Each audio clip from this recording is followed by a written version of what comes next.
സാധാരണ നമ്മളൊക്കെ നമ്മുടെ വീട്ടിൽ കിടന്നുറങ്ങാറുള്ളത് പോലെ നാളെ നേരം വെളുത്ത് അത് ചെയ്യാം ഇത് ചെയ്യാം അങ്ങോട്ട് പോകാം ഇങ്ങോട്ട് പോകാമെന്ന ഒരുപാട് പ്ലാനിങ്ങോടുകൂടെ കിടന്നുറങ്ങിയവർ ഉറങ്ങിയത് വയനാട് ജില്ലയിലാണെങ്കിലും അവസാനം മലപ്പുറം ജില്ലയുടെ ഭാഗത്ത് നിന്ന് മയ്യത്ത് കിട്ടിയ ആ ഒരു അനുഭവം എത്രമേൽ വേദനാജനകമാണ്.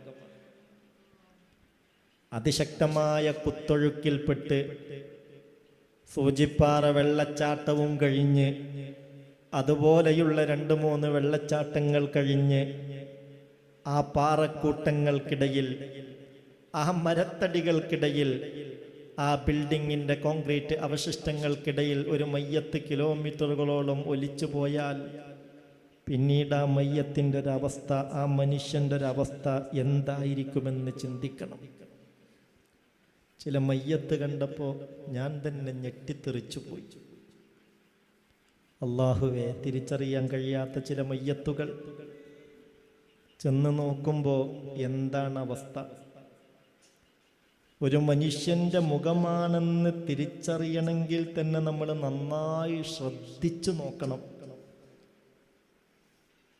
മണിക്കൂറുകളോളം ദിവസങ്ങളോളം ആ വെള്ളത്തിൽ കിടന്നത് കൊണ്ടാവാം ആകെ ചീർത്ത് വീർത്ത് വല്ലാത്ത ഒരു അവസ്ഥയിലാണ് റബ്ബെ.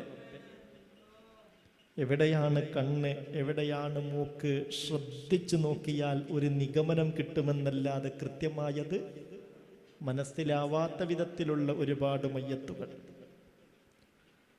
മൂടിപ്പൊതിഞ്ഞു വെച്ച ചില മയ്യത്ത് കാണിച്ചിട്ട് പറഞ്ഞു, അതിലേക്ക് നോക്കണ്ട, അതിൽ തലയില്ല. ഇതിലേക്ക് നോക്കണ്ട, അതിൻ്റെ അരക്ക് താഴെ ഒന്നുമില്ലാത്തൊരവസ്ഥ. അല്ലാഹുവേ, മനുഷ്യൻ എത്ര ദുർബലനാണ്,